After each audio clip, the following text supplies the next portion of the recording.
ये जो भागवत रूपी कथा है, ये जीव का परम कल्याण करने वाली है। इसके श्रवण मात्र से जाने अनजाने में किए गए पापों का ये नाश कर देती है। और आपने भी श्रवण पान किया होगा, लोग कहते हैं कि गंगा नहाने से पाप धुल जाते हैं। धुलते हैं कि नहीं? धुलते हैं। गंगा नहाते हैं तो पाप धुल जाते हैं। तो किसी भक्त के मन में यही भाव आया कि यदि गंगा नहाने से पाप धुलते हैं तो जो गंगा जी हैं वो सबके पापों को लेती हैं, तो वो तो बहुत गंदी हो गई होंगी, क्योंकि वो पापों को धुल रही हैं, तो धुल धुल के वो गंदी हो चुकी हैं। भक्त ने जाकर के गंगा जी से कहा कि मैया तुम पाप धुलती हो इसलिए बहुत गंदी हो। गंगा मैया ने कहा कि मैं पापों को धुलती तो हूं, लेकिन मैं उन्हें अपने पास नहीं रखती। भक्त ने कहा फिर कहां कर देती हो? गंगा मैया ने कहा मैं तो अपनी धाराओं के द्वारा बहा करके समुद्र को दे देती हूँ, इसलिए मैं गंदी नहीं हूँ, मैं तो पाप धोती हूँ और समुद्र को दे देती हूँ। भक्त ने सोचा तो फिर समुद्र देवता गंदे होंगे। समुद्र के पास गया, समुद्र के पास जाकर के कहा कि तुम तो बहुत गंदे हो। समुद्र ने कहा कि मैं तो गंदा नहीं हूं। भक्त ने कहा कि गंगा जी पाप धोती हैं, धो करके तुम्हां में विलीन कर देती हैं, इसलिए तुम गंदे हो। समुद्र ने कहा कि मैं भी उन्हें अपने पास नहीं रखता। भक्त ने पूछा तुम कहां कर देते हो?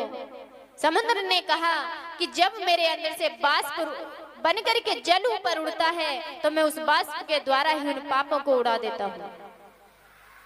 भक्त ने सोचा फिर ये जल तो आकाश में जाकर के बादल बन जाता है, फिर तो बादल गंदे होंगे। भक्त बादलों के पास गया, जाकर के कहा कि तुम तो बहुत गंदे हो।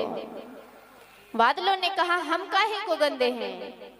भक्त ने कहा कि गंगा जी ने पापों को धोया, पाप धुल करके उसने समुद्र को दे दिए, समुद्र ने बाष्प के द्वारा आकाश में उड़ा दिए और आकाश में उड़ करके वही पाप बादल बन गए। बादलों में विलीन है इसलिए तुम गंदे हो। बादलों ने कहा भैया हम भी गंदे नहीं हैं। भक्त ने कहा फिर गंदा कौन है?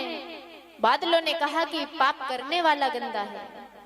बोले पाप करने वाला कैसे गंदा हो गया? बोले ये जो लोग होते हैं जो पाप करते हैं और गंगा जी में धोते हैं, गंगा जी समुद्र को देती है, समुद्र देवता बाष्प के रूप में उड़ा देते हैं और यहाँ आकर बादलों में विलीन हो जाते हैं। और भैया हम तो ऐसा करते हैं, गरज गरज करके जाते हैं, जिसका पाप होता है बारिश की बूंदों के रूप में उसी के सिर पे गिरा देते हैं, इसलिए हम भी गंदे नहीं हैं। भक्त ने कहा बात तो ठीक है, इसलिए जीवन में ये मत सोचना कि गंगा नहाने से पाप धुल जाएंगे। भागवत भगवान की है आरती, पापियों को पाप से है तारती। ये मत सोचना कि पापों का तारण कर देगी। अपने कर्मों को सुधारने का प्रयास कीजिए। भागवत और गंगा जी उन्हीं पापों को तार सकती हैं जो अनजाने में हो गए हैं, लेकिन जानबूझ करके पाप करोगे तो मुक्ति नहीं है, वो तो तुम्हें ही भोगना पड़ेगा।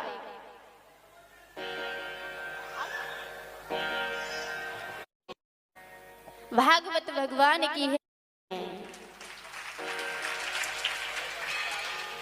इसलिए हम भी गंदे नहीं हैं। भक्त ने कहा बात तो ठीक है,